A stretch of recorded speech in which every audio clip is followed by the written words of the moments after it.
Shalom, puji Tuhan. Selamat hari Minggu dan selamat beribadah bagi seluruh warga jemaat dan peserta ibadah live streaming. Dan selamat datang Bapak Ibu, saudara-saudari yang baru pertama kali beribadah di Gereja Toraja Jemaat Rantepao. Tuhan Yesus memberkati. Amin. Penekanan Warta Jemaat Rantepau Minggu 20 Oktober 2024, yaitu yang pertama, poin nomor 20, ibadah lansia. Jemaat Rantepau dilaksanakan pada hari Senin 21 Oktober 2024 pukul 9 WITA di gedung Gereja Toraja Jemaat Rantepau atas perhatian dan kehadiran seluruh anggota lansia Jemaat Rantepau. Poin 21, panitia pengucapan syukur tahunan dan peresmian gedung pelayanan Jemaat Rantepau. Yang pertama, ibadah pengucapan syukur tahunan dan peresmian gedung pelayanan Jemaat Rantepau dilaksanakan pada hari Selasa 5 November 2024 dan pelayanan baptisan kudus anak dan dewasa. Jika ada anak warga jemaat yang ingin membaptiskan anaknya, silakan datang mendaftar dan membawa fotokopi surat akte kelahiran di kantor Jemaat Rantepau setiap hari kerja. Yang kedua, rapat panitia pengucapan syukur tahunan dan peresmian gedung pelayanan Jemaat Rantepau akan dilaksanakan pada hari Kamis 24 Oktober 2024 pukul 15 WITA di gedung Gereja Toraja Jemaat Rantepau. Atas perhatian dan kehadiran seluruh anggota panitia pengucapan syukur tahunan dan peresmian gedung pelayanan diucapkan terima kasih. Yang ketiga, poin nomor 22. Rapat panitia pembangunan gedung pelayanan Jemaat Rantepau bidang dana dilaksanakan pada hari Jumat 25 Oktober 2024 pukul 16 WITA di gedung Gereja Jemaat Rantepau. Atas perhatian dan kehadiran anggota bidang dana pembangunan gedung pelayanan Jemaat Rantepau diucapkan terima kasih.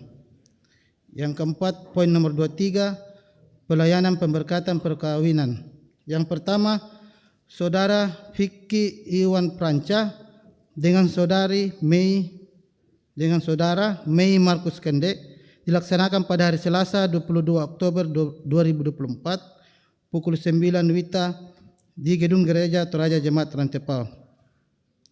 Resepsi perkawinan dilaksanakan pada hari yang sama pukul 12 WITA di Toraja Hiltra Hotel. Yang kedua, ibadah persiapan perkawinan Saudari Vicky Iwan Pranca dan Saudara Mei Markus Kende dilaksanakan pada hari Senin 21 Oktober 2024 pukul 16.30 WITA di rumah keluarga Parmenas kelompok pelayanan 3. Atas kehadiran Bapak Ibu Saudara Saudari diucapkan terima kasih. Poin yang kelima, nomor 5, poin nomor 24. Pengajaran peserta katekisasi calon sidi Jemaat Rantepau dilaksanakan setiap hari Jumat pukul 16.30 WITA di gedung Gereja Toraja Jemaat Rantepau. Diharapkan kepada peserta katekisasi untuk hadir 15 menit sebelum dimulai. Mohon maaf jika terkadang jadwal berubah karena harus menyesuaikan dengan jadwal pemberi materi katekisasi. Yang keenam, poin nomor 25, persembahan aksi panggiu Gereja Toraja menjalankan 2 kali setahun, yaitu bulan April 2024 dan bulan Oktober 2024. Tambahan warta dan informasi. Yang pertama, ibadah PWGT kelompok pelayanan 3 akan dilaksanakan pada hari Rabu 23 Oktober 2024 pukul 17 WITA di rumah Ibu Adolfina Paulus dan Ibu Apsa Kaham. Pelayan Ibu Asna M. Mangalo. Liturgis Ibu Agustina M. Patodingan. Yang kedua, ibadah syukur keluarga Ibu Liu Pairi atau Mama Rono atas selesainya pemakaman almarhum Penijaya dilaksanakan pada hari Senin 21 Oktober 2024 pukul 15 WITA. Atas kehadiran Bapak Ibu Saudara-saudari diucapkan terima kasih. Demikianlah penekanan warta jemaat. Selamat beribadah.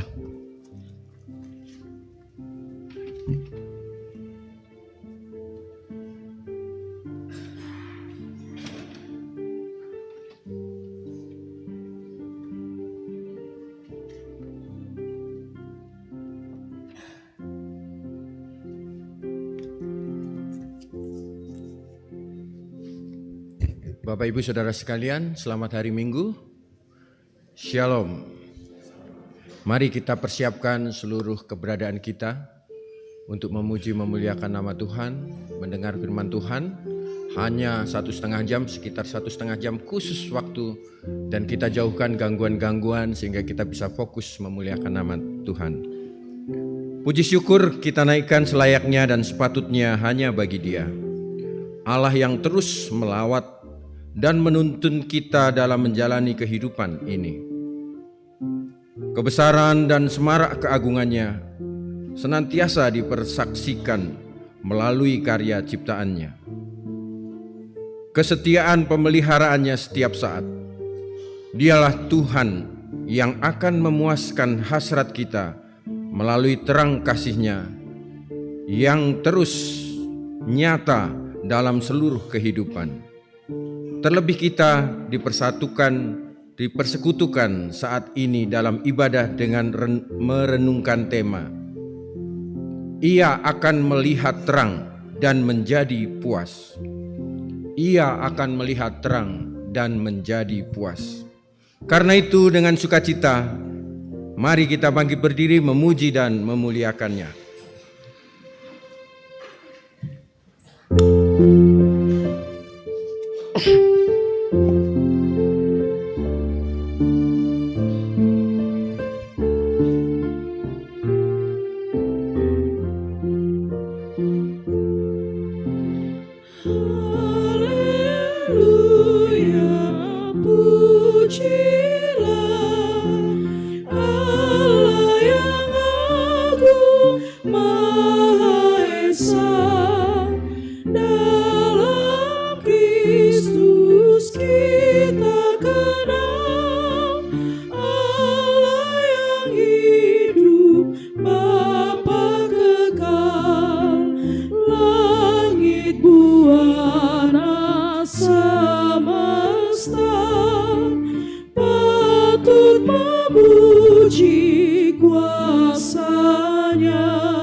Dari Allah Bapa, Anak dan Roh Kudus menyertai kamu, menyertaimu juga.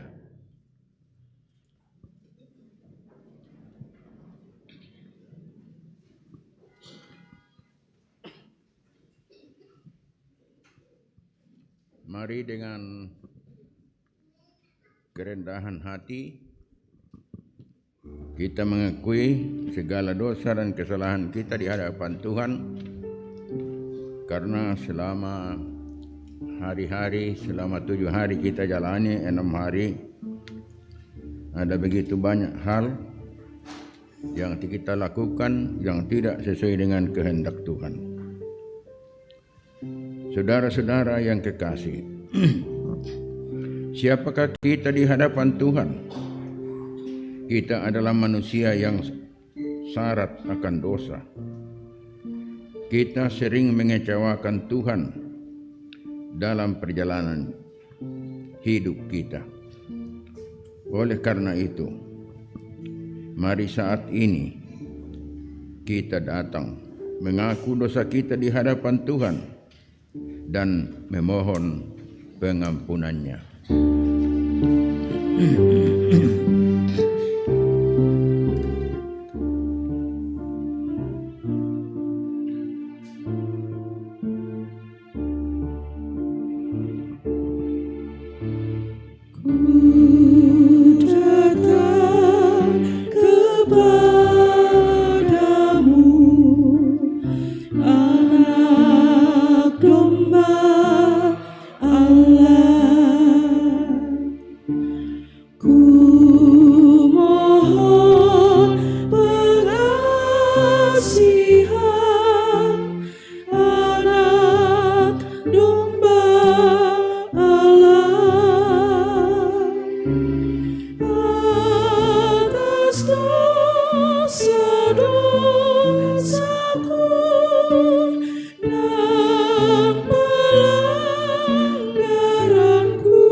Kepada setiap umat tebusan Kristus yang datang sungguh mengakui dosanya dalam penyesalan, berita anugerah dari Allah dinyatakan kembali. Allah adalah terang dan di dalam Dia sama sekali tidak ada kegelapan. Jika kita hidup dalam terang sama seperti Dia ada di dalam terang, kita beroleh persekutuan seorang dengan yang lain, dan darah Yesus anaknya itu menyucikan kita daripada segala dosa. Sungguh indah kabar mulia.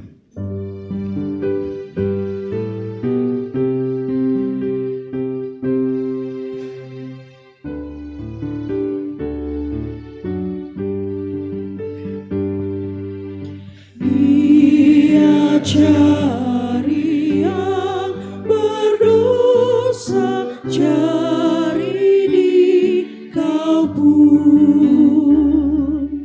Datanglah rendahkan hati, serahkan dirimu. Bukalah ia sambut orang bercela.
dengarkanlah petunjuk hidup baru. Karena itu, sesudah kesusahan jiwanya, ia akan melihat terang dan menjadi puas. Dan hambaku itu, sebagai orang yang benar, akan membenarkan banyak orang oleh hikmatnya, dan kejahatan mereka dia pikul. Kita sama-sama akan membacakan Mazmur dari Mazmur 104 ayat 1 sampai 9 dan ayat ke-24. Mazmur 104 ayat 1 sampai 9 dan ayat yang ke-24. Kita akan baca sebagaimana biasanya. Pujilah Tuhan, hai jiwaku.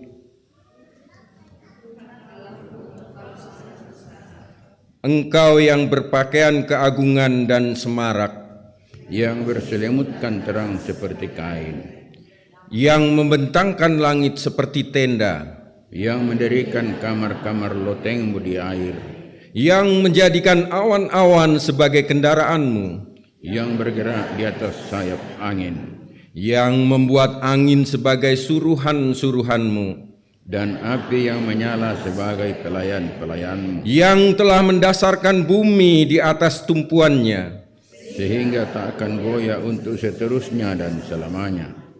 Dengan samudera raya engkau telah menyelubunginya, Air telah naik melimput gunung-gunung, terhadap hardikmu air itu melarikan diri. lari kebingungan terhadap suara gunturmu, Naik gunung, turun lembah, ke tempat yang kau tetapkan bagi mereka. batas kau tentukan tak akan mereka lewati. Tak akan kembali mereka menyelubungi bumi. Ayat 24, betapa banyak perbuatanmu ya Tuhan. Sekaliannya kau jadikan dengan kebijaksanaan bumi penuh dengan ciptaanmu. Amin. Kita akan menyanyikan semua yang tercipta, PKJ 58 ayat 1 sampai 2.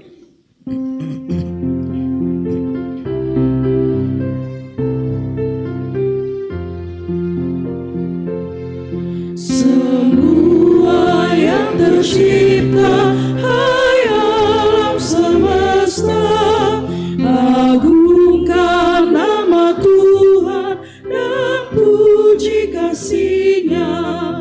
Matahari, bulan, bintang, gunung-gunung, ikan-ikan, seluruh marga satwa di gunung dan lembah.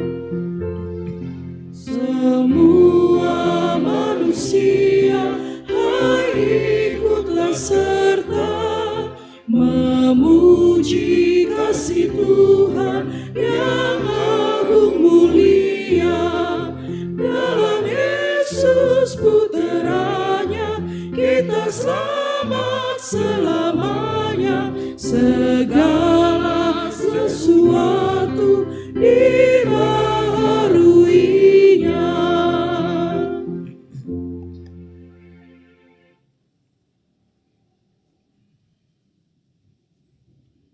Kita akan membaca firman Tuhan, dan sebelumnya mari kita berdoa. Bapa, Engkaulah yang mengaruniakan kepada kami segala kebaikan dan menuntun kami datang dalam rumah-Mu yang kudus, bersekutu bersama, memuliakan nama-Mu, memuji Engkau karena Engkaulah Allah kami. Dan juga saat ini berkenanlah ya Tuhan berfirman kepada kami. Tuntunlah kami ya Roh Kudus, supaya firman-Mu dapat kami beritakan, dapat kami dengarkan, dan dapat menjadi pedoman dalam hidup kami. Kami berdoa dan kami bersyukur Dalam nama Yesus Tuhan kami. Amin. Bacaan firman Tuhan yang pertama, Yesaya 53 ayat 4 sampai ayat 12. Firman Tuhan demikian. Tetapi sesungguhnya penyakit kitalah yang ditanggungnya, dan kesengsaraan kita yang dipikulnya. Padahal kita mengira dia kena tulah, dipikul dan ditindas Allah. Tetapi dia tertikam oleh karena pemberontakan kita. Dia diremukkan oleh karena kejahatan kita. Ganjaran yang mendatangkan keselamatan bagi kita ditimpakan kepadanya, dan oleh bilur-bilurnya kita menjadi sembuh. Kita sekalian sesat seperti domba, masing-masing kita mengambil jalannya sendiri. Tetapi Tuhan telah menimpakan kepadanya kejahatan kita sekalian. Dia dianiaya, tetapi dia membiarkan diri ditindas dan tidak membuka mulutnya seperti anak domba yang dibawa ke pembantaian. Seperti induk domba yang keluh di depan orang-orang yang menggunting bulunya, ia tidak membuka mulutnya. Sesudah penahanan dan penghukuman, ia terambil, dan tentang nasibnya, siapakah yang memikirkannya? Sungguh, ia terputus dari negeri orang-orang hidup, dan karena pemberontakan umatku, ia kena tulah.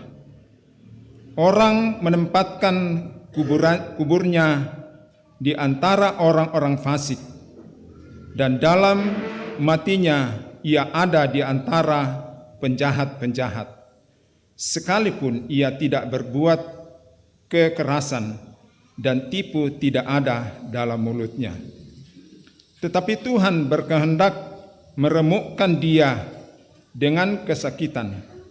Apabila ia menyerahkan dirinya sebagai korban penebus salah, ia akan melihat keturunannya, umurnya akan lanjut, dan kehendak Tuhan akan terlaksana olehnya.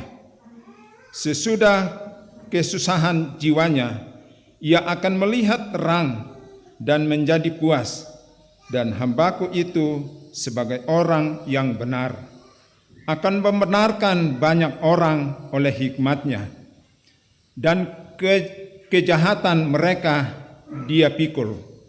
Sebab itu aku akan membagikan kepadanya orang-orang besar sebagai rampasan, dan ia akan memperoleh orang-orang kuat sebagai jarahan, yaitu sebagai ganti, karena ia telah menyerahkan nyawanya ke dalam maut. Dan karena ia terhitung di antara pemberontak-pemberontak, sekalipun ia menanggung dosa banyak orang dan berdoa untuk pemberontak-pemberontak. Demikian firman Tuhan. Amin. Ibrani 5 ayat 1 sampai 10. Demikian firman Tuhan. Sebab setiap imam besar yang dipilih dari antara manusia ditetapkan bagi manusia dalam hubungan dengan mereka dengan Allah, supaya ia mempersembahkan persembahan dan korban karena dosa. Ia harus dapat mengerti orang-orang yang jahil dan orang-orang yang sesat, karena ia sendiri penuh dengan kelemahan, yang mengharuskannya untuk mempersembahkan korban karena dosa, bukan saja bagi umat, tetapi juga bagi dirinya sendiri. Dan tidak seorang pun yang mengambil kehormatan itu bagi dirinya sendiri, tetapi dipanggil untuk itu oleh Allah, seperti yang telah terjadi dengan Harun. Demikian pula Kristus tidak memuliakan dirinya sendiri dengan menjadi imam besar, tetapi dimuliakan oleh Dia yang berfirman kepadanya, "Anakku, engkau telah kuperanakkan pada hari ini." Sebagaimana firman-Nya dalam suatu nats lain, "Engkau adalah imam untuk selama-lamanya, menurut peraturan Melkisedek." Dalam hidupnya sebagai manusia, ia telah mempersembahkan doa dan permohonan dengan ratap tangis dan keluhan kepada Dia yang sanggup menyelamatkannya dari maut. Dan karena kesalehannya, ia telah didengarkan.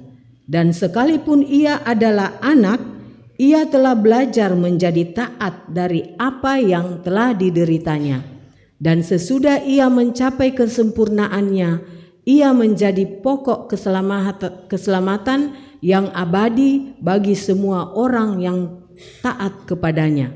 Dan ia dipanggil menjadi imam besar oleh Allah menurut peraturan Melkisedek. Demikian firman Tuhan. Haleluya.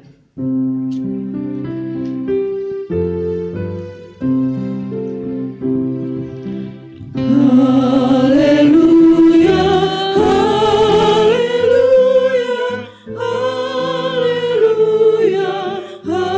haleluya, haleluya, haleluya. Amin, amin, amin.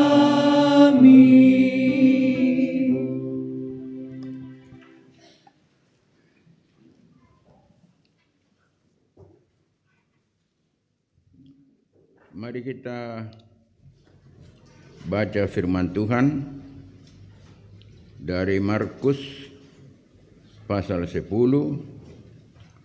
ayat 35 sampai dengan ayatnya yang ke-45.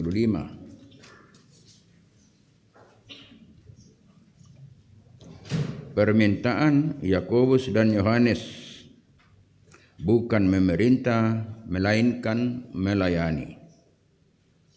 Lalu Yakobus dan Yohanes, anak-anak Zebedeus, mendekati Yesus dan berkata kepadanya, "Guru, kami harap supaya engkau kiranya mengabulkan suatu permintaan kami." Jawabnya kepada mereka, "Apa yang kamu kehendaki aku perbuat bagimu?" Lalu kata mereka, "Perkenankanlah kami duduk dalam kemuliaan-Mu kelak, yang seorang lagi di sebelah kananmu dan yang seorang lagi di sebelah kirimu." Tetapi kata Yesus kepada mereka, "Kamu tidak tahu apa yang kamu minta. Dapatkah kamu meminum cawan yang harus kuminum dan dibaptis dengan baptisan yang harus kuterima?" Jawab mereka, "Kami dapat." Yesus berkata kepada mereka, "Memang kamu akan meminum cawan yang harus kuminum dan akan dibaptis dengan baptisan yang harus kuterima. Tetapi hal duduk di sebelah kananku atau di sebelah kiriku, aku tidak berhak memberikannya. Itu akan diberikan kepada orang-orang bagi siapa itu telah disediakan." Mendengar itu ke-10 murid yang lain menjadi marah kepada Yakobus dan Yohanes. Tetapi Yesus memanggil mereka lalu berkata, "Kamu tahu bahwa mereka yang disebut pemerintah bangsa-bangsa memerintah rakyat dengan tangan besi, dan pembesar-pembesarnya menjalankan kuasanya dengan keras atas mereka. Tidaklah demikian di antara kamu.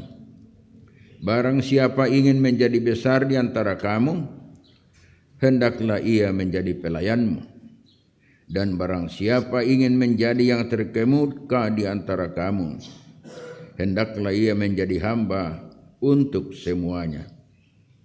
Karena Anak Manusia juga datang bukan untuk dilayani, melainkan untuk melayani dan untuk memberikan nyawanya menjadi tebusan bagi banyak orang." Demikian firman Tuhan. Haleluya.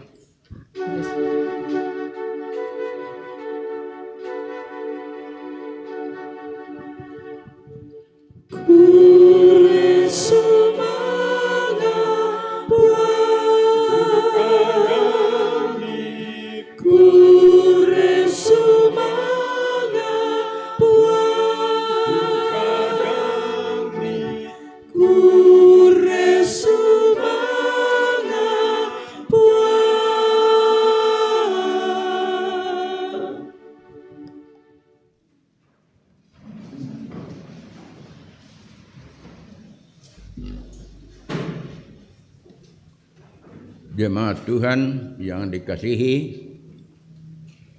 di dalam Kristus Yesus Tuhan kita, saya berharap bahwa teman duduk kita sudah kenal.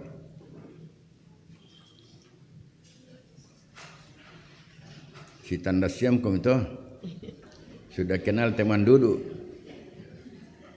Yaitu solanen jo anak-anak keterlaluan mutu kita anak tandai.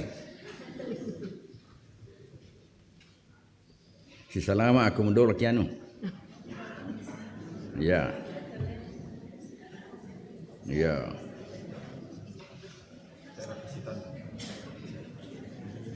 Ya.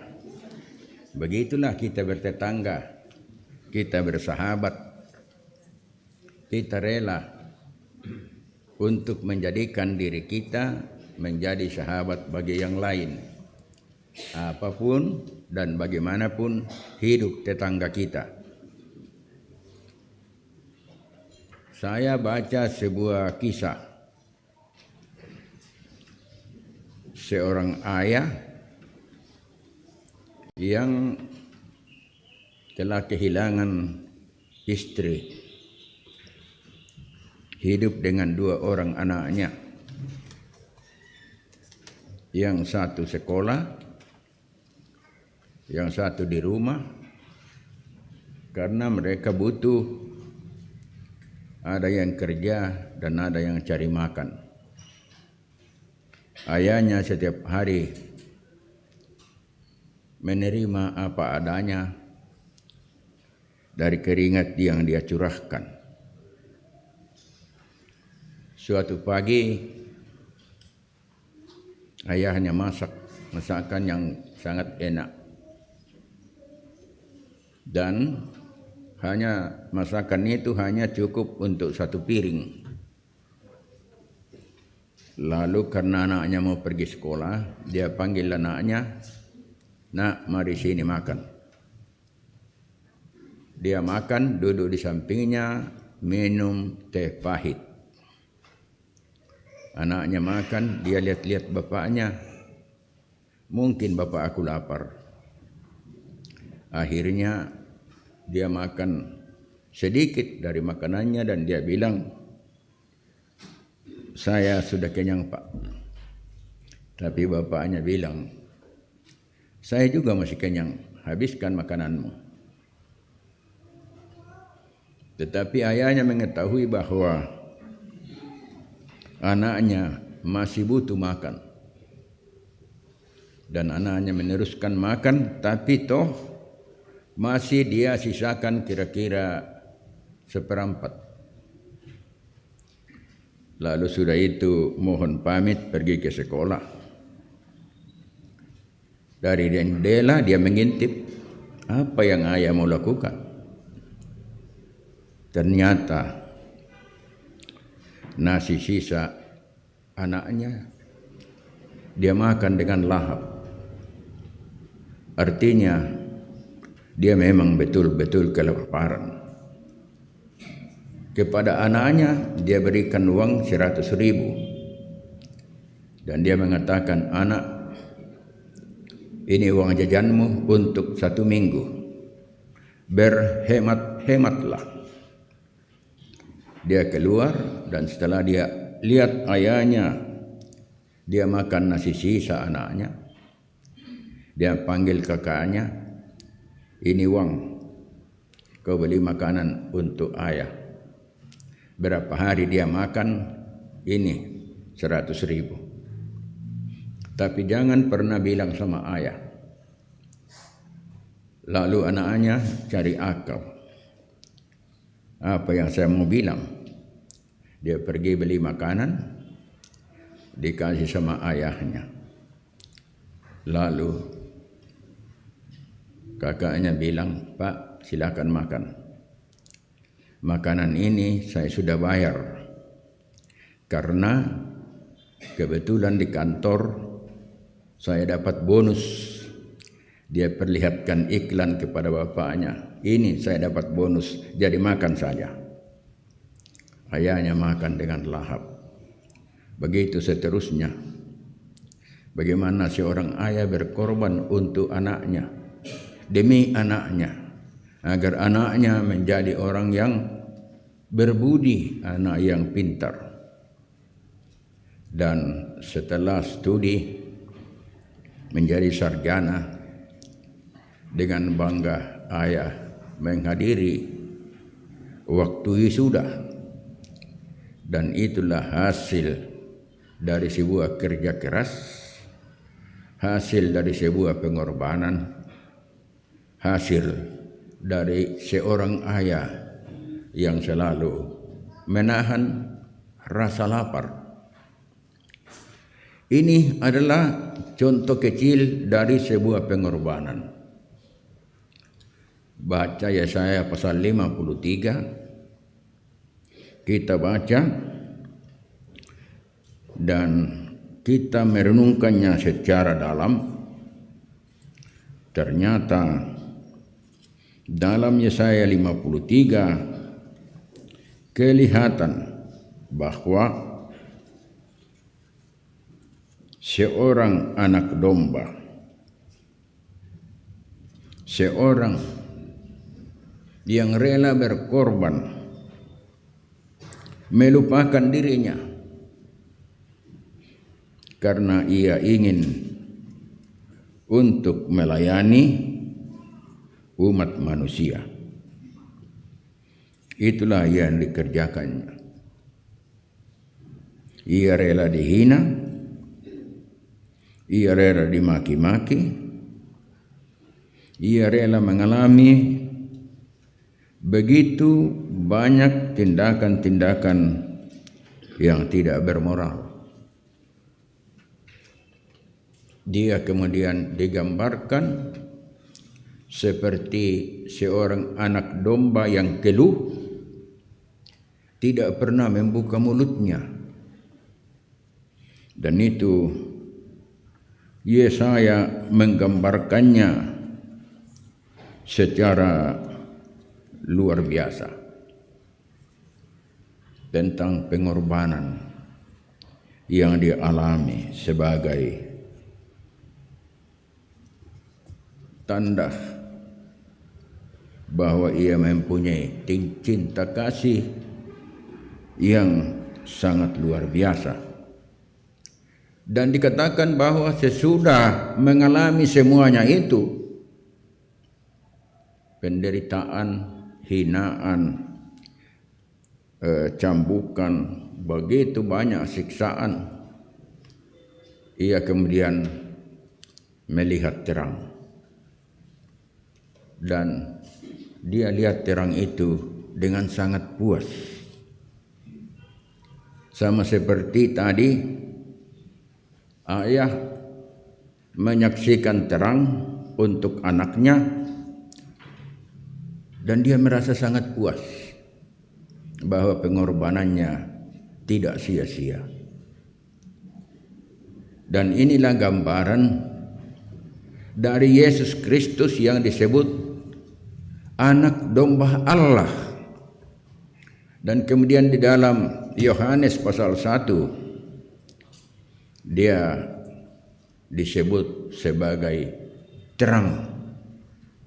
Firman itu telah menjadi daging dan menjadi terang manusia.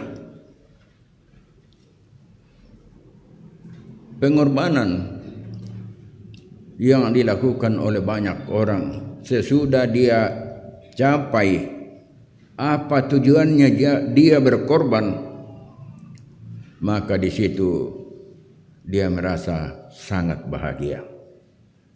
Di sini dia katakan dia puas dengan apa yang dia lakukan. Kita sangat puas dengan apa yang kita lakukan untuk anak-anak kita, untuk orang lain. Betapa banyaknya orang bangga memuliakan Tuhan karena ia dapat mengasihi orang-orang yang lemah, orang-orang yang tidak mampu. Yesaya menggambarkan seorang juru selamat yang berkorban untuk manusia yang hidup di dalam kehinaannya karena dosa, hidup dalam penderitaannya karena dosa, hidup di dalam kesengsaraannya karena dosa, hidup dalam berbagai bencana karena dosa. Yesaya menggambarkan seorang yang rela melakukan semuanya itu. Tetapi kemudian setelah ia menyaksikan semuanya, setelah ia sukses melakukan semuanya, ia berdiri dan memandang dengan puas. Pernahkah kita mengangkat seorang yang tidak berdaya, seorang yang tidak mampu, misalnya tidak mampu berstudi, lalu kita mengangkatnya, kita rela berkorban dengan dana kita, dengan cinta kasih kita, dengan perbuatan-perbuatan kita yang baik, sehingga orang ini dapat menemukan jalannya. Dan saya pastikan orang ini akan menjadi puas, sangat puas, dan banyak yang sudah melakukannya. Yang hadir di sini banyak yang sudah melakukannya. Cuma saya tidak mau sebut satu persatu, karena kalau ada yang dilupa, nanti saya dibilang pilih kasih.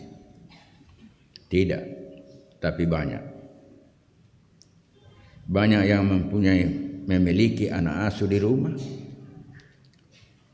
Banyak yang dia tidak kenal orang itu, tetapi karena dibaca di media sosial, dia bersedia untuk membantunya sampai dapat selesai. Inilah pengorbanan. Lalu yang lain, apa yang kita buat dengan apa yang Tuhan berikan kepada kita? Apa yang kita lakukan dengan apa yang Tuhan karuniakan kepada kita? Ini pertanyaan yang kiranya dapat didengar oleh semua orang agar dapat mengubah jalan hidup. Kristus rela berkorban, dihina, disiksa, disalib, hanya untuk melepaskan manusia dari kehinaannya.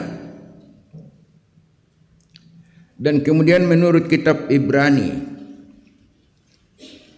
dia menjadi imam besar.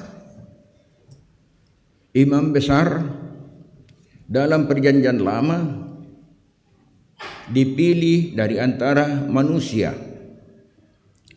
Ia mempersembahkan korban bagi dirinya dan bagi umat. Imam besar juga adalah manusia yang penuh dengan dosa, tetapi dipilih Allah untuk mempersembahkan korban bagi keselamatan umat Allah, dan agar supaya korban yang dipersembahkan itu berdaya guna dengan baik, maka juga ia persembahkan untuk dirinya sendiri, karena dia juga berdosa. Tetapi imam besar yang dimuatkan dalam kitab Nabi Yesaya, yang kemudian kitab Ibrani menyaksikannya bahwa ini semua sudah terjadi. Imam besar itu mempersembahkan dirinya sendiri, bukan karena dia berdosa, tetapi untuk kita. Tidak ada keuntungan apapun yang didapat oleh Kristus dari apa yang dia lakukannya, karena dia melakukannya dengan ketaatan yang penuh kepada Allah. Tidak pernah ia menyatakan kepada Allah, "Ya Bapa, karena saya sudah berbuat baik, maka harap diperhatikan." Kira-kira begitulah di dalam kitab Injil Markus. Dua orang bersaudara. Jadi setelah berjalan bersama Yesus mengkampanyekan kerajaan Allah, jadi dia berkampanye ini, mengkampanyekan kerajaan Allah. Setelah dia merasa bahwa dia sudah begitu lama bekerja, 3 tahun bekerja dengan Yesus, lalu mereka berdua secara diam-diam datang kepada Yesus. "Yesus, kalau kau masuk ke dalam kerajaanmu, ingatlah kami berdua." Lalu Yesus mengatakan, "Saya mau buat apa kepada kamu?" Lalu mereka katakan, "Satu di sebelah kiri dan satu di sebelah kanan." Saya kira ini sudah menjadi tradisi dalam setiap pemilihan. Pakampanyan na kubengko jabatan dako. Ia mentu narusa te negara. Sebab rata-rata yang dikasih kedudukan adalah tim sukses. Menarang reka tim sukses. Nakuasa samone ko jong mitondon kalau sumuli nakwa tombonan ho ilako. Jadi sifat yang ditunjukkan oleh Yakobus dan Yohanes itu melekat dalam diri manusia juga sampai dengan saat ini. Hari ini Prabowo dilantik sebagai Presiden Republik Indonesia. Banyak sekali orang berharap supaya duduk di sebelah kanan dan duduk di sebelah kiri. Banyak sekali partai-partai yang selalu datang menggoda. Dan ini bahagian yang merusak kehidupan bangsa dan negara, kehidupan masyarakat. Orang yang terpilih tidak bebas menentukan siapa yang harus menjabat. Para tim melihatnya sebagai sebuah jasa yang harus dibalas, bukan dilihat sebagai sebuah pengorbanan untuk dapat membangun kehidupan bersama dari bangsa dan negara ini, dari provinsi, dari daerah. Semua menuntut balas jasa. Lalu mau dibuat apa daerah dan bangsa ini? Bukan itu saja. Para pejabat di bangsa ini yang sedang dalam arena pertandingan dimanapun, kalau kau bantu saya tidak lupa kepadamu. Tetapi apa kata Yesus? Berikan kami kiri dan kanan. Yesus mengatakan, kiri dan kanan bukan hak saya. Kiri dan kanan itu haknya Bapa di sorga. Dalam arti kata, permintaan kamu itu gila-gilaan. Tidak perlu dijawab dan tidak perlu diberi penjelasan. Tetapi satu jawaban yang sungguh-sungguh menembus sumsum dan tulang-tulang. Kalau kamu mau menjadi pemimpin, hendaklah kamu menjadi pelayan. Siapapun terpilih di negara ini, dia adalah pelayan, karena yang Tuhan adalah pemilih. Bukan yang dipilih yang menjadi tuan di negara ini, tetapi mereka yang memilih itulah yang jadi tuan. Dan karena itu, kalau menjadi tuan, hendaklah ia menjadi hamba bagi semua, bukan penguasa. Seperti yang dikatakan Yesus, kalau penguasa dunia ini memerintah rakyatnya dengan tangan besi, memerintah rakyatnya dengan kekerasan.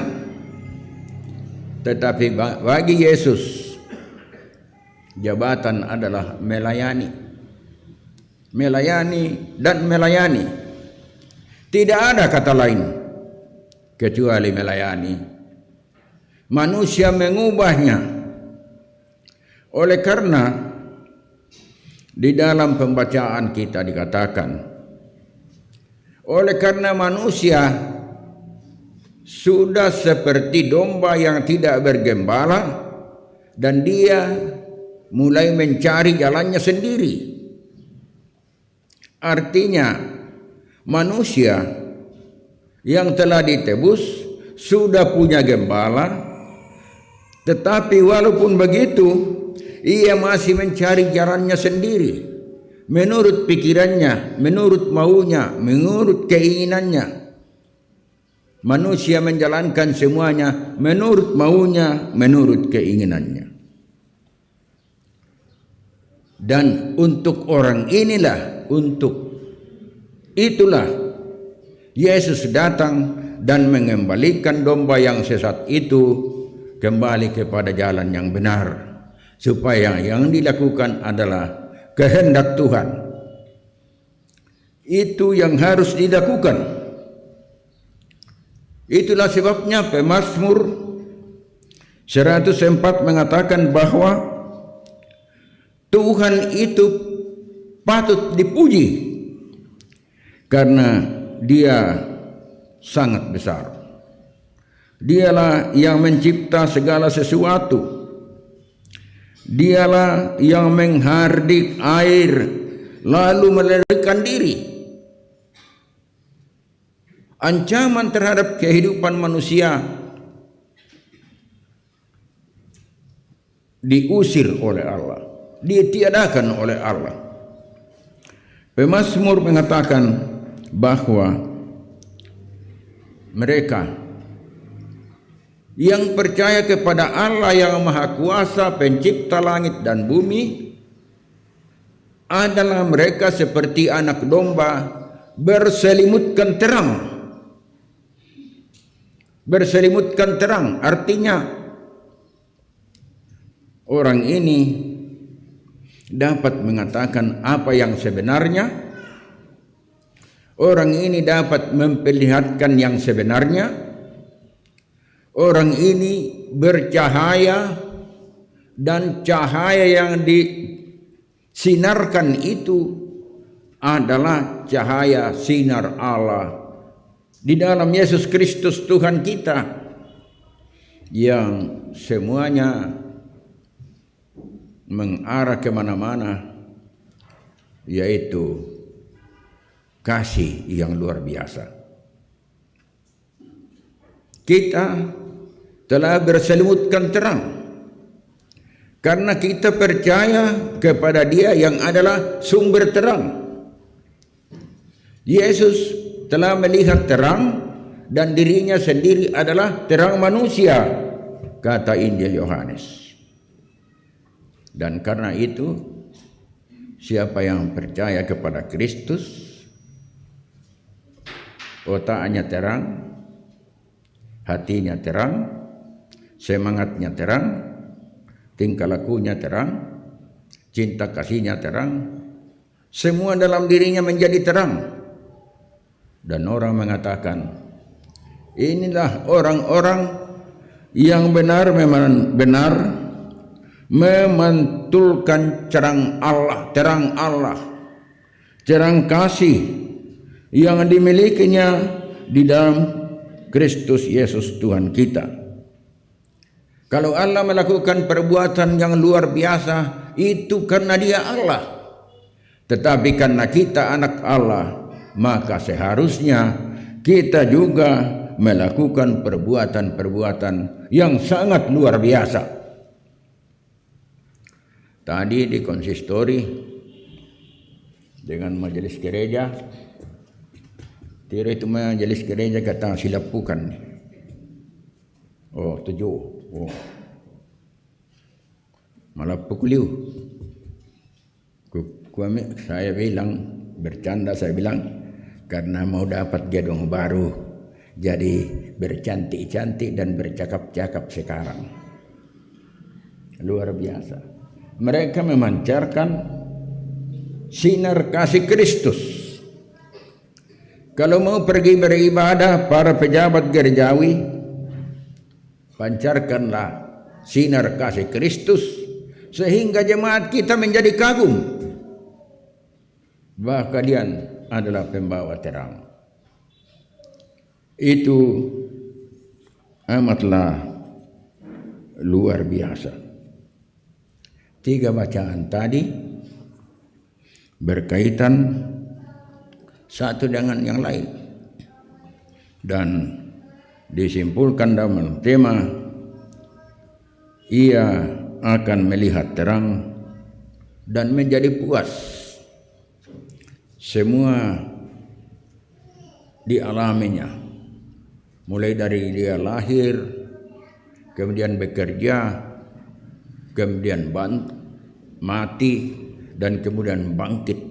Dan di dalam kebangkitannya itu cahaya bersinar dari dirinya untuk dunia, untuk kita. Dunia punya pengharapan yang pasti. Satu-satunya pengharapan yang pasti di dunia ini ialah percaya kepada Kristus. Dan setelah itu dikatakan kepada kita, orang yang percaya itu bekerja dengan sukacita. Dan orang yang bekerja dengan sukacita itu menikmati apapun hasilnya sambil bersyukur kepada Tuhan.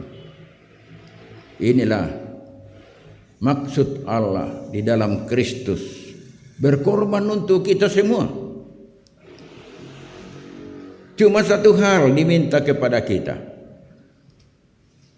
dan terlalu gampang. Bersyukurlah di dalam segala hal. Bersyukurlah di dalam segala hal. Mohonlah dan mintalah agar kiranya Roh Kudus selalu menuntun dan selalu membimbing kita kepada jalannya yang benar. Memperlihatkan kepada kita karya Kristus yang luar biasa itu, sehingga di hadapannya kita menjadi taat. Kita bersyukur dan kita berterima kasih. Saya berharap dan kita berharap setelah ibadah ini kita melihat terang dan kita menjadi puas. Tuhan memberkati kita. Amin.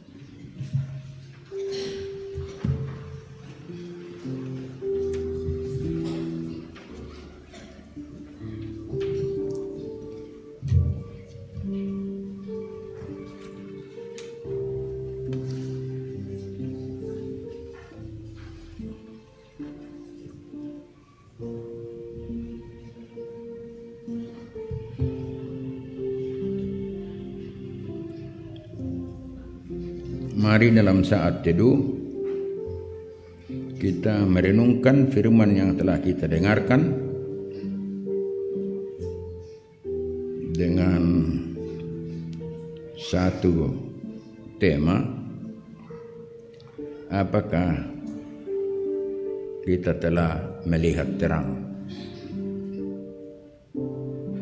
Apakah kita telah melihat terang? dan kita betul-betul bangga dengan terang itu.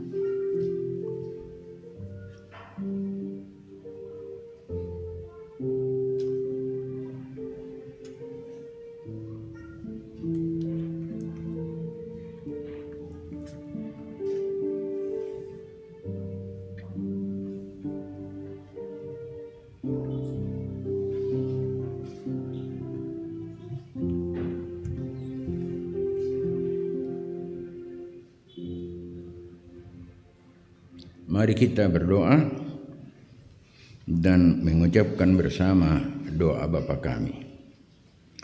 Bapa kami yang di sorga, dikuduskanlah namamu, datanglah kerajaan-Mu, jadilah kehendak-Mu di bumi seperti di sorga. Berikanlah kami pada hari ini makanan kami yang secukupnya, dan ampunilah kami akan kelemahan kami, seperti kami juga mengampuni orang yang bersalah kepada kami. Dan janganlah membawa kami ke dalam pencobaan, tetapi lepaskanlah kami daripada yang jahat. Karena Engkaulah yang mempunyai kerajaan dan kuasa dan kemuliaan sampai selama-lamanya. Amin. Sebagai respon kita akan mendengarkan pujian syukur dari paduan suara kelompok 1.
Jemaat, mari kita berdiri dan kita mengaku iman kita berdasarkan ke-12 pengakuan iman rasuli.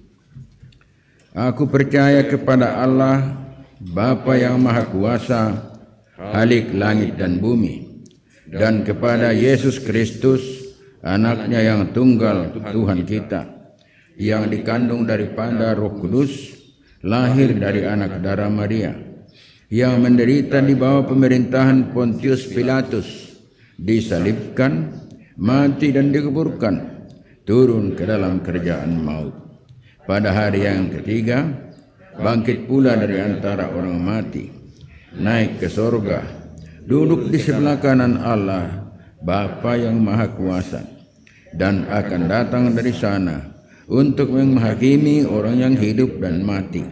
Aku percaya kepada Roh Kudus, gereja yang kudus dan persekutuan orang kudus, pengampunan dosa, kebangkitan daging, dan hidup yang kekal. Amin.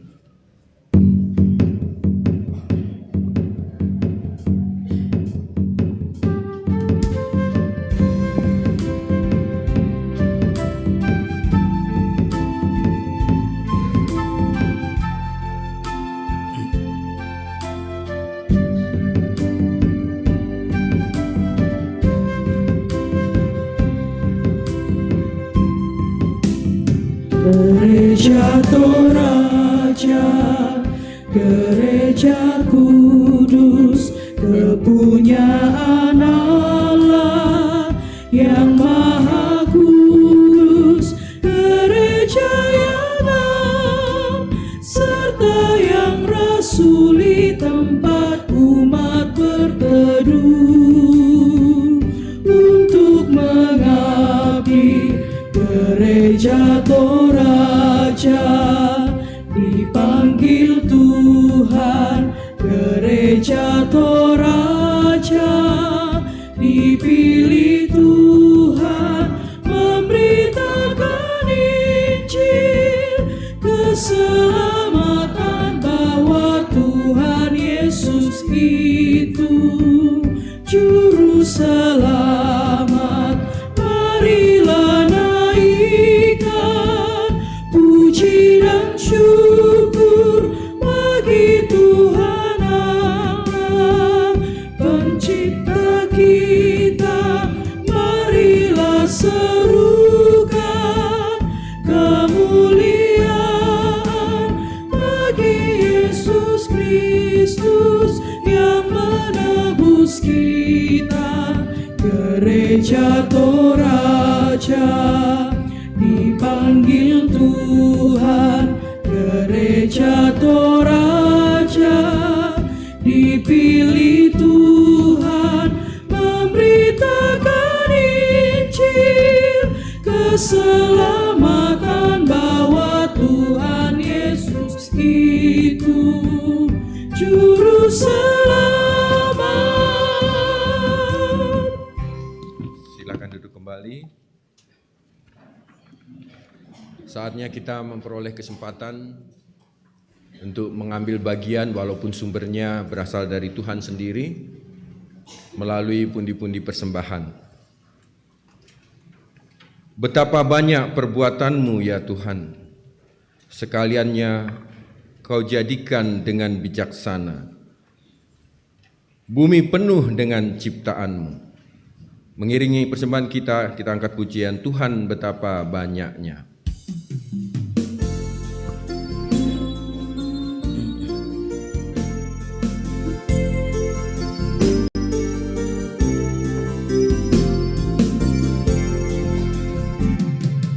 Tuhan betapa banyaknya berkat yang Kau beri, teristimewa rahmat-Mu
kita ulang ayat yang pertama.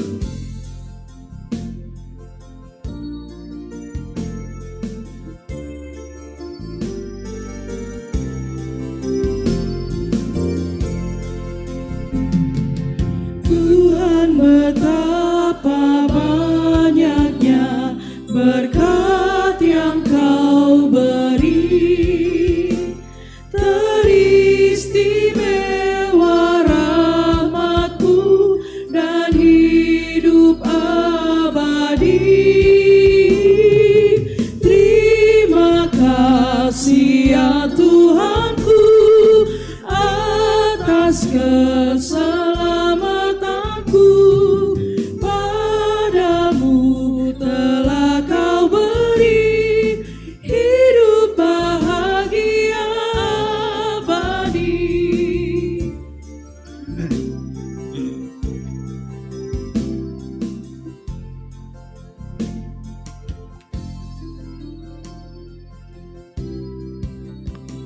Ya, ada persembahan syukur natura yang kita akan uangkan untuk mendukung pembangunan gedung pelayanan.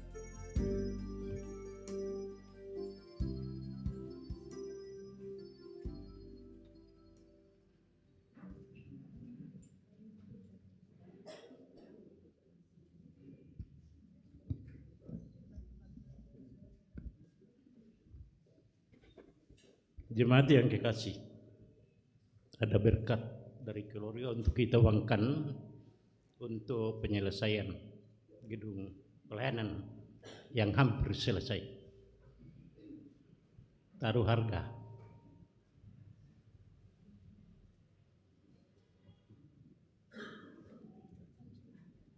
Taruh harga.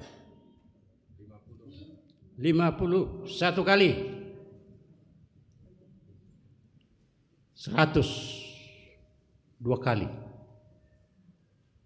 100 500 tiga kali.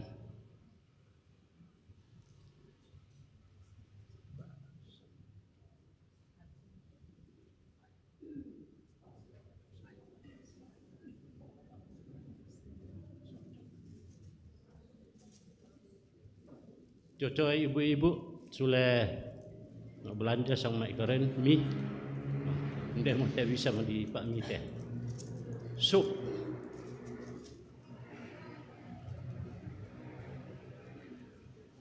Tak mau.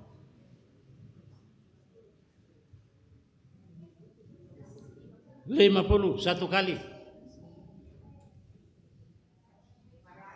500 tiga kali. Kurus semangat. Ya, kurus semangat persembahan. 100 tak mau 100 pentalon aku toh kurus semangat.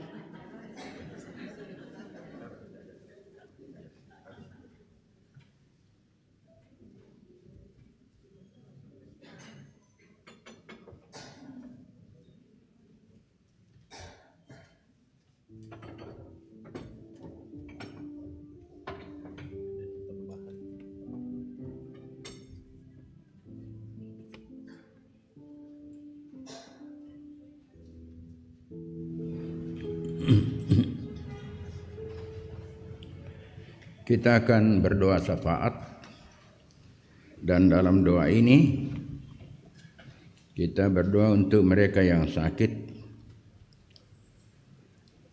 Bapak Hosea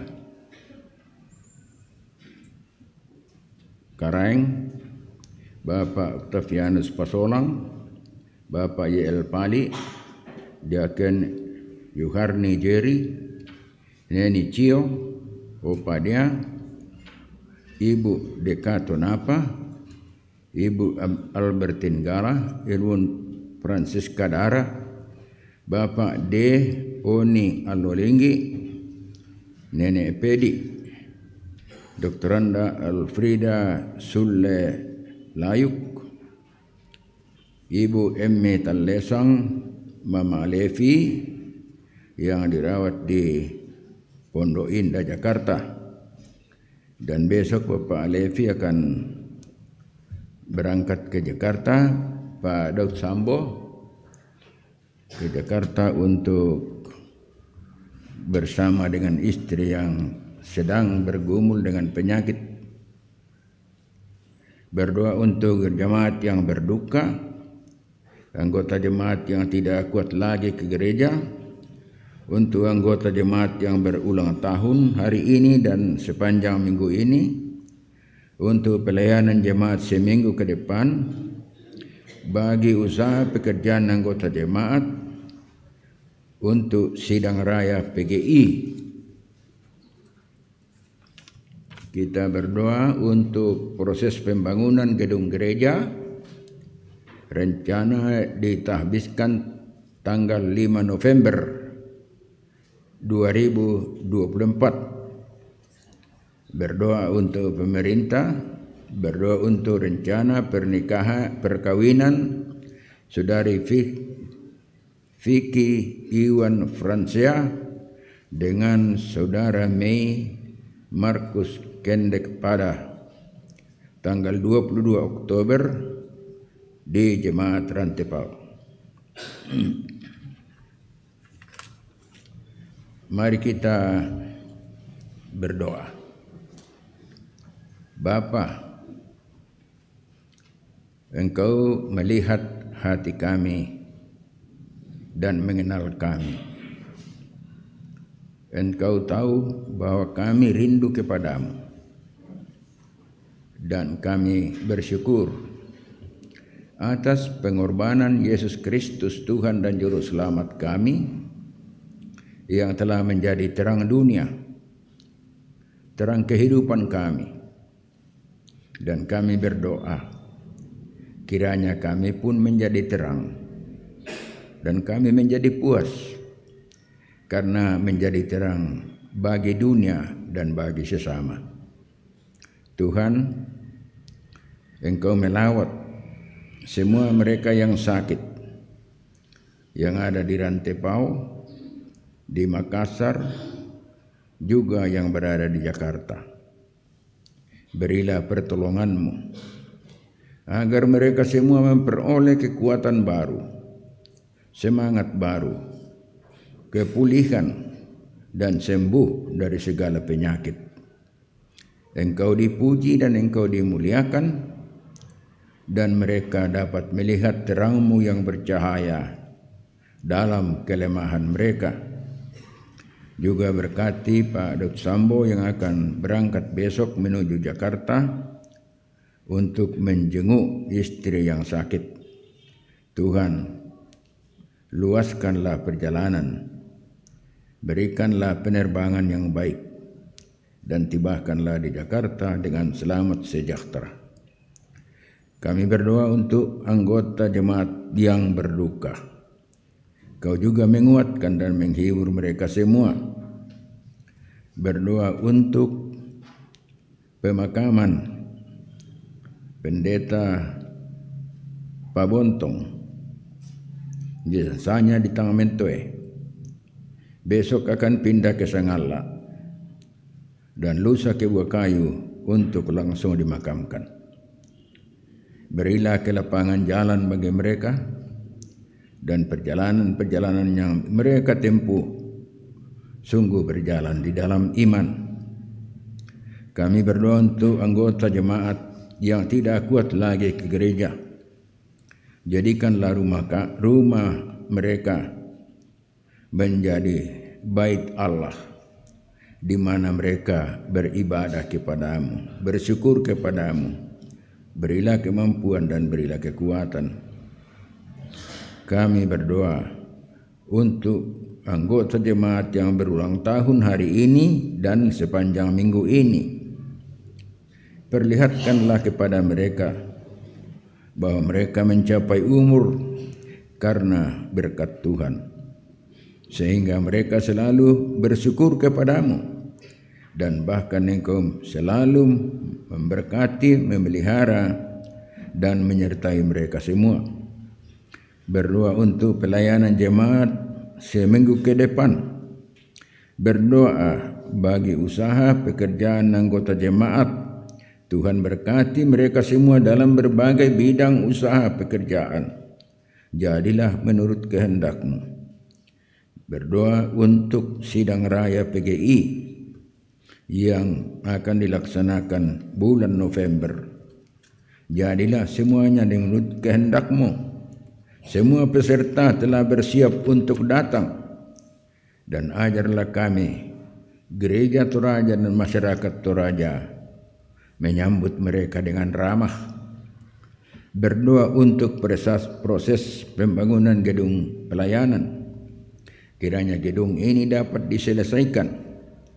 Kau beri kekuatan kepada mereka sesuai dengan rencana 5 November akan disyukuri. Kiranya gedung pelayanan ini dapat selesai dengan baik. Dan pengucapan syukur dari seluruh warga jemaat naik berbau harum di hadapan hadirat-Mu. Berdoa untuk bangsa, negara, dan pemerintah kami, terutama hari ini Presiden Republik Indonesia Prabowo Subianto dan wakilnya dilantik. Kiranya semua berjalan dengan damai, pelantikan dapat berjalan dan Engkau dipermuliakan. Juga para pembantu Presiden yang akan juga diumumkan, kiranya semua mereka bekerja dengan hati, dengan semangat melayani, memperhambakan diri bagi seluruh rakyat Indonesia. Berdoa untuk rencana perkawinan Vicky Iwan Fronsia dengan saudari Mei Markus Kendek pada tanggal 22 Oktober 2024 di Jemaat Rantepao. Jadilah semuanya menurut kehendak-Mu. Kami mengucap syukur atas kasih Tuhan. Jemaat-Mu telah memberikan persembahan syukur melalui pundi, juga melalui penguangan natura. Kiranya ini semua memperlihatkan keperkasaan-Mu dan kemuliaan-Mu, dan terus percaya harap hidup mereka dan juga hidup mereka yang telah menuangkan natura tersebut. Kami berdoa, bimbing kami semua untuk kembali ke rumah kami masing-masing, dan jadikanlah hidup kami sebagai hidup pelayan dan hamba yang lain. Ampunkanlah dosa kami dan sambut kami di dalam Kristus Yesus Tuhan kami. Amin.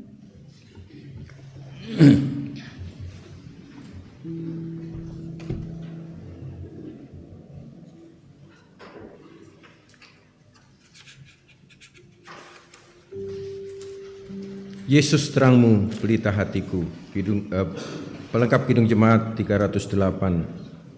Kita nyanyikan 3 kali.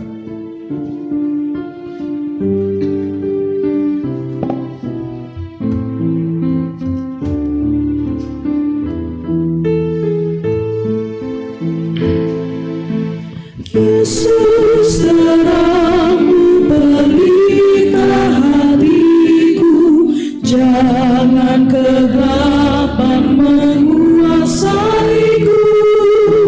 Yesus terangmu, pelita hatiku, biar selalu ku sambut cinta-Mu.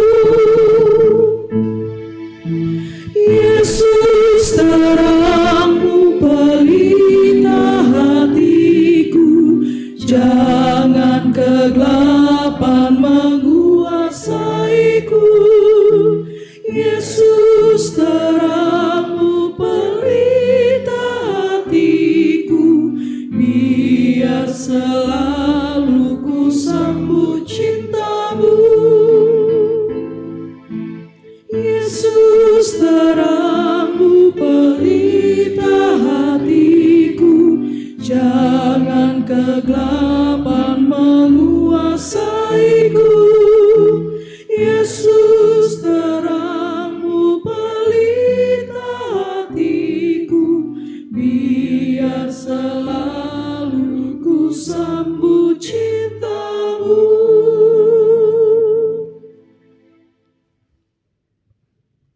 Jemaat Tuhan,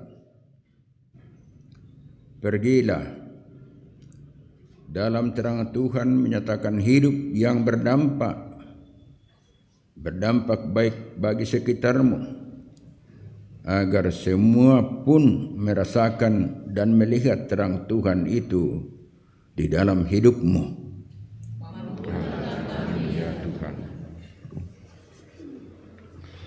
terimalah berkat Tuhan.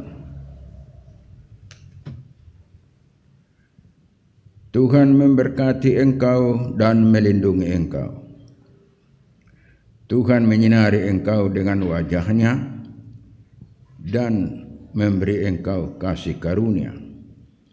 Tuhan menghadapkan wajah-Nya kepadamu dan memberi engkau damai sejahtera. Amin. Amin, amin, amin. Apakah Bapak Ibu Saudara sekalian sudah puas? Amin. Sedikit yang amin. Kalau sudah puas berarti sudah melihat terang bahwa kita pasti selamat oleh pengorbanan Tuhan Yesus Kristus. Sudah puas dengan pelayanan Bapak Pendeta pada saat ini, Bapak Pendeta Batik. Kiranya Tuhan memberkati dan melindungi segenap keluarga dan memakai beliau di dalam pelayanan baik di tengah-tengah masyarakat dan terutama juga pelayanan-pelayanan gereja. Kita akan angkat nyanyian syukur, Yesus menginginkan daku.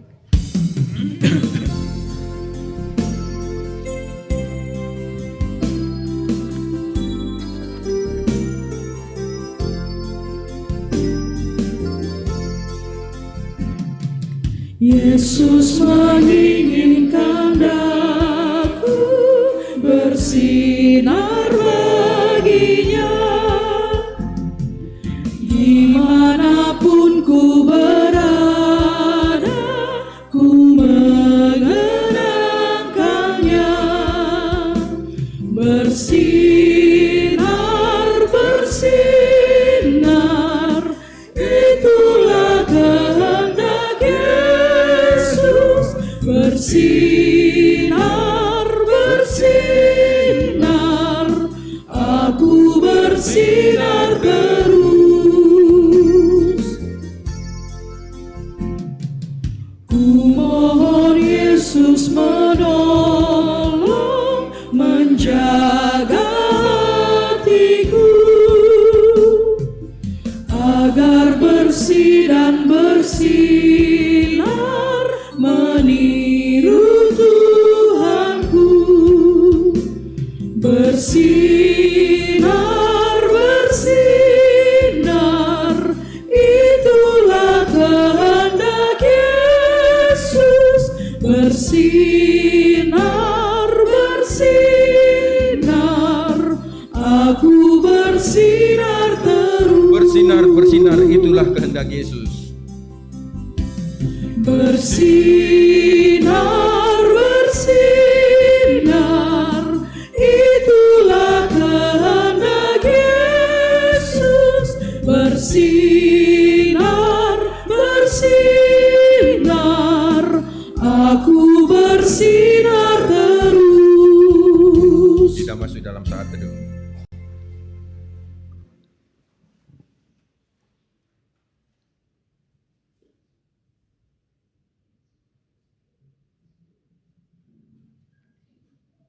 Demikian ibadah kita, nama Tuhan dimuliakan. Selamat kembali ke keluarga masing-masing dengan kepuasan terang Tuhan. Tuhan memberkati kita.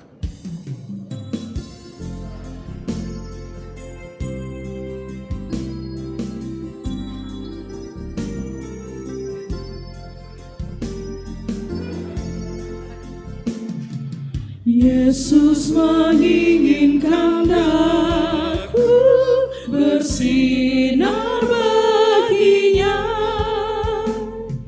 dimanapun ku berada, ku mengenangkannya. Bersinar,